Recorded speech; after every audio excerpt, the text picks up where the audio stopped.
All right, Sean Lennon here, making sure you check out Brandon Jenkins, his upcoming fight at the PFL debut, PFL Playoffs Week 3, August 27th, ESPN and ESPN2, and we welcome him now to the Fightlete Report and training out of Syndicate MMA in Las Vegas, Nevada, and he is the Caged Aggression Catchweight Champion, defeating Aaron Michell by unanimous decision, and competed in LFA as well. So appreciate you being on the show tonight. Thanks for having me. Anytime, man. Talk about that last fight at Caged Aggression 30, I believe. You fought Aaron Michell at catchweight for the title. How confident did you feel that you were going to get that call to fight in a big promotion next? You know, we wrote about you on Fightlete.com, and you know, did you feel like you were getting a lot of you were getting a lot of eyes noticing you after that fight? Yeah, I fought in LFA previously, and I came up short with the Legacy Fighting Alliance title. I fought their champ, and the winner of that was supposed to get signed to something bigger. And I came up short, but I reached out to John Wood over a Syndicate in here Las Vegas, and I definitely have leveled up since moving here. And I ended up tearing my knee my next LFA fight. So my first fight with John in my corner, tore my knee, got calf kicked a whole bunch, and then I had to take like 11 months off. And literally then the pandemic hit, and thankfully Mike's always wanted me to fight in Caged Aggression. Mike Goodwin has, and he reached out and he says, "Hey, when you're better, I have a spot for you." And I've always wanted to fight for Mike too over at Caged Aggression. I just I was locked into like a 6-fight deal with L.F.A. and I was locked in the deal, ended up losing it, and then he gave me a shot against Jordan Hinman. He's a gigantic lightweight, and I'm a big lightweight also. And yeah, it's the first one back in like 14 months, and after tearing my knee, and I ended up getting a spinning elbow knockout. And then I was scheduled to fight the champ, Josh Thompson. And Josh Thompson ended up hurting his rib before the fight, but he hadn't fought in almost 2 years. Hasn't defended his belt. And they're like, well, we're going to strip him. So he stripped him of his belt, and he says, "You're still fighting for the belt, though. We're going to find you somebody else to fight." And I literally went through like 5 different opponents within 2 weeks. Wow. They gave me a list, and it was like, we went through the list, and everyone said yes and then no. It was weird. It was like, "Yeah, we got you a guy." And then the next day, he doesn't want it. "Oh, we got you another guy." And then it's like next day, he doesn't want it either. But like, it's weird how they say yes and then no. I don't know if it's they looked up the elbow or looked me up and then saw the video. I don't know. But it got really hard to find me an opponent. And then they called down the Jackson Wink, and they gave me one of their guys, like one of their prospects, Aaron Michell. He's 7'2", has a real funky style, likes to stomp your knees a lot, kind of like John Jones. And he's a college wrestler. And he was another tall lightweight, like 6'1", 6'2". But I was like, at this point, I don't care. I train with like some of the best guys in the world. I'm ready for anything. So I took the fight, and I ended up dominating probably 4 out of the 5 rounds. So it was scary though. I got punched in the eyeball in like the 3rd round, and went a little blind. I didn't know what happened. 3rd round, right in the eyeball. I thought it was like a finger or something, but it was definitely a punch. And I saw like 3 of him out of one eye, and then so there's like 4 of him I was looking at. It was terrifying, but I got through it. You know, had a good poker face. So that was terrifying, but I got through it, and I got the belt. And then right after that, Iridium Sports Agency picked me up, and then they signed me to a bigger promotion. So it's been wonderful. Nice. Yeah, I mean, talk about finding out about Syndicate MMA, and when you went to Las Vegas to train there, what attracted you to go there like full time? So just training. I started fighting in LFA in 2017. I had this really cool knockout on their 2nd ever show, and then the second fight, I was fighting Jeff Peterson. It was really tough, and John Wood was there with Julian Marquez, the Cuban Missile Crisis, fights in the UFC.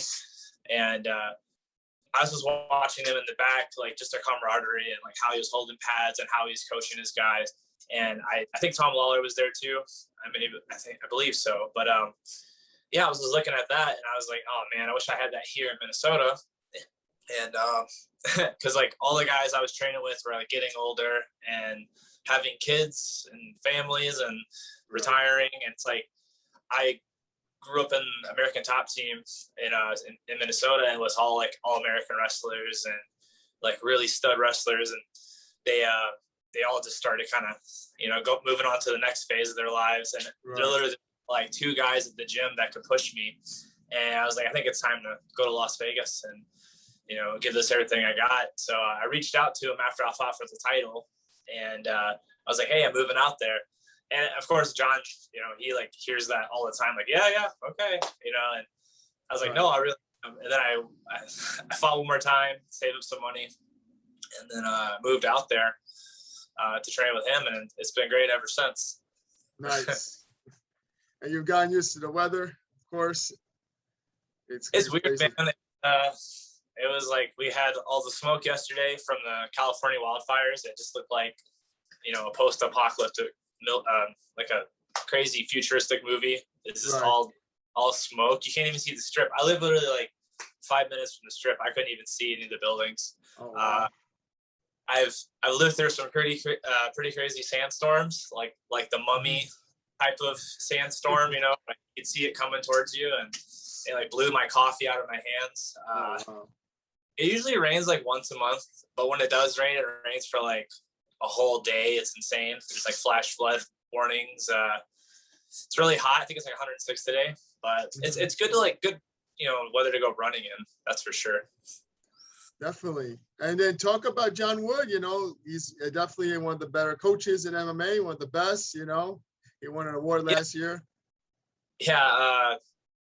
We got about like 9 guys in the UFC that I train with on a daily basis, and he's one of the younger coaches, and he's a little ahead of the curve. Like he's not like some of the older coaches that are like, they're stuck in their ways and they're doing it like these traditional things. Like the game's kind of evolved now with like footwork and game planning and stuff, and he's definitely like improved my footwork, my striking, my angles, that kind of stuff. And like him, I put him up there like, was like James Krause is one of the other kind of younger coaches that are changing the game a little bit, like implementing like the calf kicks and, like the Khabib wrist rides and like all those kind of things, like all the next level stuff, that everybody's doing in the UFC right now. Definitely. And, you're training with, some of the best in Syndicate, who's helped you get ready. And for this fight in particular, why do you think they're going to contribute to your success? Yeah, Alex Martinez is in the playoffs in the PFL, and me and him are both like 6 foot tall lightweights that like to strike. I think he's like the number 2 seed or something, but he fought the champ last fight and lost the split. And then he fought the runner up from last year. Right. And he won a split. So, I mean, like, I see, like, Alex, me and Alex have, like, some crazy wars in the gym. And I see, like, his success, and it really inspires me, me stepping into playoffs. Like, I'm, like, watching Alex and his success, and I'm like, oh, maybe I could do it too, So, and Alex, he's a beast. He's, like, 9-1, I believe. And another lightweights that I train with, Sherard Blackledge. He was on the Contenders. He won last year. Natan Levy. He's like the only UFC fighter from Israel. Who else? Jordan Levitt, Monkey King. He just got the UFC, slammed the guy on his head in like 20 seconds and got it was like his first fight in UFC.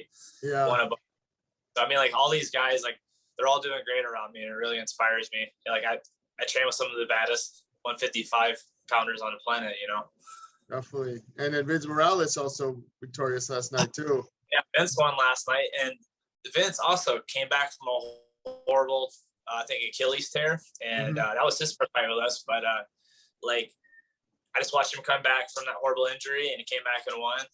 That's super inspiring. I came back from the ACL and went all right. So it's awesome. It's a great environment, very very family-esque. Tom Lawler's there. Tom Lawler. Tom Lawler's in the PFL, and as soon as I get to the PFL, then he retires on me. Yeah. Uh, Yeah. Do you think he's done though? Do you think? Yeah, I think he's done. I think he'd been talking about it for a while. Sure. I think he would have loved to get the $1 million, but he was kind of left out of the playoffs. Even though he won, I think he missed out by like 1 point. Yeah, it's a funny story. I met Tom like 11 years ago in Ocala, Florida, and I got his autograph because I think he had just got to the UFC or something, and I literally had his autograph in my wallet for like 4 years, and I never thought I would move to Vegas and train with him. I didn't even know he was really there. I didn't know he was at Syndicate training, but yeah, I ended up having, what was it? I had 4 amateur fights when we met, and then I've probably had 40 something fights since then. And now I end up having like more fights than him, I guess. He doesn't have a lot of fights, but it's just weird. I moved to Minnesota from Florida, and then I moved to Vegas, and I'm training with him, and he's terrific, man. He's so funny. And yeah, dude's awesome. Definitely, yeah. I recommend checking out his wrestling, pro wrestling. I'm definitely gonna do that. I think he has more love for that these days, like character, Yeah. Oh yeah, he's very entertaining. Fight again. I do want to see him fight again. I know he could do it. He dominated his last fight, and then he called it. I'm like, come on, you could do it. Come on, stay with it.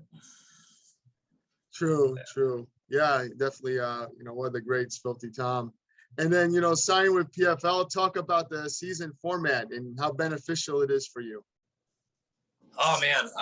I like to stay busy. I think this fight's a showcase fight. It's not a guarantee. I think it's if I look good, they'll put me in the season next year. But, if, I win this fight, hopefully, I heard there's rumors that they're coming to Vegas at the end of the year for the finals. I'd love to fight here at home. Hopefully that works out. Maybe to get 2 showcase fights. I don't know. But yeah, they pay well. And with the season format, what's really cool is you're guaranteed 2 fights. And then if somebody gets hurt, which it seems everybody gets hurt in these tournaments, you can just slide right in. I watched Chris Curtis a couple of years back. He slid into the quarterfinals because of an injury. It's actually an injury that caused. He fought Magomedov, the defending champ, and Granby rolled him onto his head and almost gave. I think he did give him. But Kurt he lost by points, but then went to go on because Magomedov couldn't continue, so he slept right in his spot. And, made a bunch of money off that fight too. So it's very strange. I don't think they're doing the 2 fights in one night anymore like they were. But yeah, there's a lot of alternates I'm seeing. One of my teammates, Corey Hendricks, he's an alternate now. He's fighting the same night I am. And he missed out on the playoffs because of he only got 1 fight because somebody got hurt real bad. He stepped in. He beat I think it's Mike Hamlin or Mark Hamlin, but he beat him, and Mark's in the playoffs, because he has points and stuff. But he could slide right in if somebody gets hurt, which is really cool. So, definitely, it's definitely one of those it's never over till it's over kind of thing. Sure. Yeah, with the points and stuff, you're not out of it just because you lost your last fight. I like the style points. I like to finish the guy for 6 points. I think that it keeps you from stalling, and I think people are always trying to go for the finish, and, it'd be nice to get 6 points. You can win one of your 2 fights, get 6 points, and then get the playoffs, and then I have on the other bracket, some guy that won both his fights by decision boringly, and then you can jump him because you have more points or something, which is really nice. Definitely. It's all about getting hot at the right time, right? Yep. And then talk also about, how interested you are in the, not only in the PFL, but, getting your name out there. What do you feel like you have to offer that other fighters don't? I think my style speaks for it all. I have 12 finishes out of my 14 wins, and 10 of them are knockouts. So always pushing for the finish. So they call me the human highlight reel because I got a lot. And this fight that I'm gonna have in a couple of weeks, like it should be a banger for sure. Yeah, I mean, your opponent is a Brock Weaver, and I'm sure you're excited to take on a veteran like him, UFC veteran. Yeah, funny story. We actually fought like 10 years ago in Florida. Yeah, we both were amateurs, and we fought for a third belt, and then we both went pro like not long after. So it's kind of a rematch, but we both moved on to like super gyms, you know. So I mean, it'd be way different. I don't really treat it as a rematch. I haven't been treating anything like it really is. Like it might be going for my 15th win, but I really think it's like I'm 2-0 since my ACL surgery. You know, like I've gotten only better since then. So in my mind, I'm a little undefeated right now. You know, definitely like a new man. So yeah, I think that fight's going to be a banger. And then I'm not sure. Like it's in Hollywood, Florida.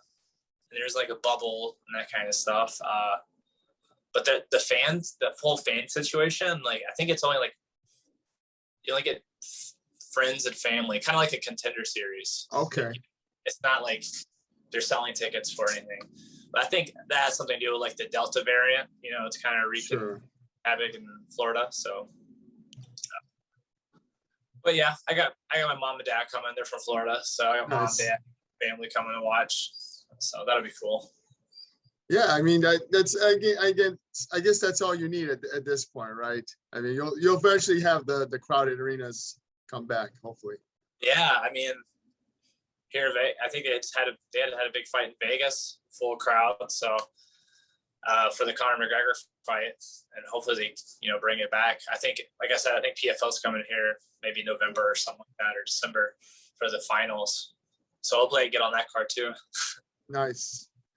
And then when you have coaches at Syndicate MMA, they help develop you since your previous fight. Let's say, you go back and you look at, what you need to change. Do they give you that confidence to go out there and not only be competitive, but just be aware of those obstacles to your victory? A lot of it's been like controlling myself, because I used to be really wild back in the day. Like I was known for being all these crazy wars, and my best years I'm like entering my best years. If you ask me, I'm 29. And I like the crazy wars. Like they're awesome. They're memorable. But like I'm thinking about like wear and tear on my body now. And John Woods, he's told me last fight, like, the old Brandon, he's reliable. He's tough. We can call on him when we need him, but we're fighting smarter now, And last fight, Aaron Michell, he stomped my knee, he spinning back kicked me, like all in the first round. And John's like, I know you're going to want to get him back, but don't do it. Don't look for the big one. Don't try to get him back. You don't got to react to everything he does. Right. So like, even the last couple of fights have been about controlling myself and being mature and fighting those inner demons that, I just want to go crazy and throw the kitchen sink at the guy. So last fight, I was able to fight smart. And it really took like John sitting me down and like showing me how much better, like he made me watch my last fight. And it's like, dude, you looked incredible. Use your brain the whole fight, and that's what we want. So I really think I've turned the page with John. I'm not the same guy I was like 3 years ago. Right. Yeah, that's interesting. And then when you after your training sessions, what are you doing for like the recovery? Do you have anything you recommend?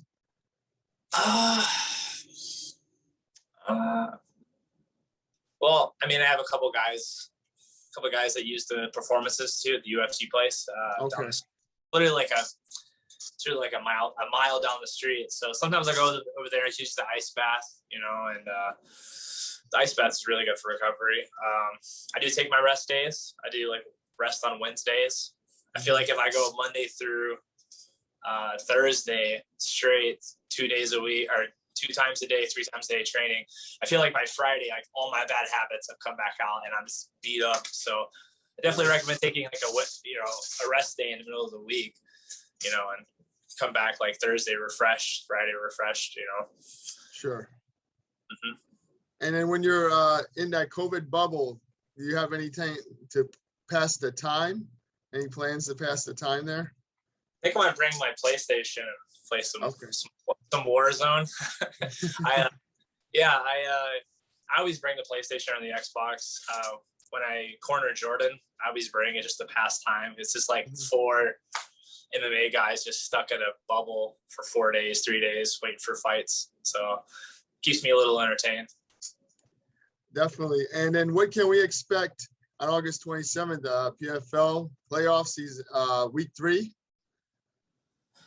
I think, okay, so we got 3 Syndicate guys on the card. So I believe I'm on prelims. It'll be ESPN Plus, but I think me and Brock might start out the show. It'll probably be one of the best fights on the show. And then Corey Hendricks is an alternate. He's a light heavyweight. He's gonna have a banger. Corey's a striker, and he's taking on Glory kickboxer Chris Camozzi. Okay. And that should be a really good one. He fought in UFC also, I believe. Yes. But yeah, it's going to be a sick fight. And Corey loves to stand and bang. And last fight, he fought a really good, like, Swedish wrestler. So he didn't really get to see all his weapons. But this one should be really action-packed. And then Brendan Loughnane, I forgot his name, the British guy, PFL. Yeah. Spent his whole camp at our gym. So John will be on for him too. So he's like the main event. So it's going to be an action-packed night. Definitely. Oh yeah, all 3 of those, all 3 of you guys are going to be amazing to watch fight. Yeah, you guys have been putting in the hard work. Yeah. Brendan Loughnane, I think is. Yeah, dude, he's awesome. He's fast. I had some sparring with him, and he is lightning quick, very lightning quick. And it's cool to see, like, he got the chance to be in PFL after the Contender Series, after he was, didn't get the contract. He got like a showcase fight, like I'm getting a showcase fight, and then he got put into the next year. So it's kind of cool. Follow in his footsteps and, get in there. Does he ever talk about that? Like, because a lot of people felt he was snubbed, with that opportunity. Yeah, I mean, but look at Chris Curtis. He got snubbed too. Right.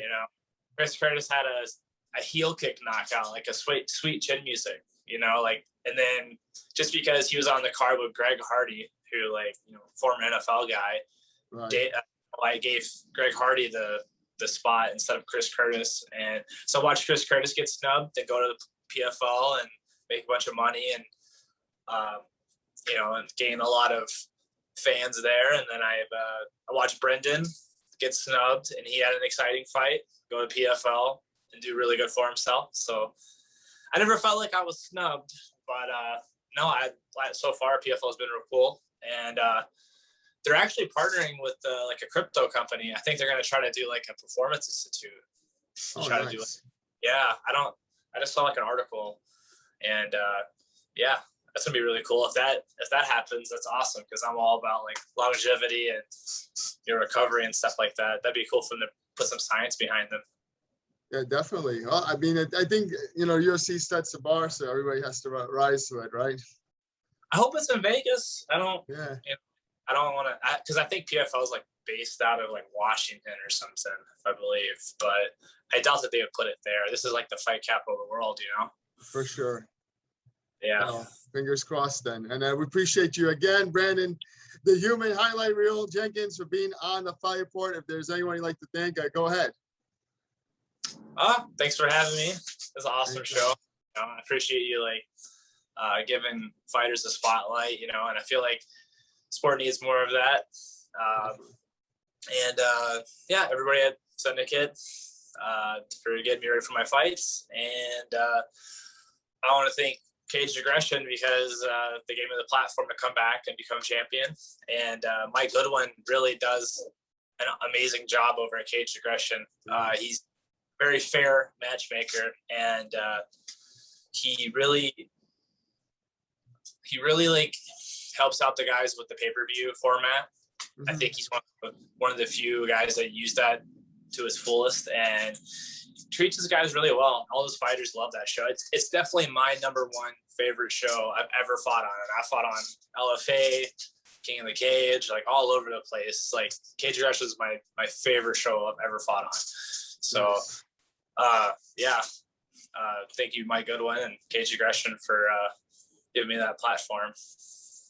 Definitely. I'm going to definitely check out their next event as well. And October 15th, I'm going to go watch it. Okay, awesome.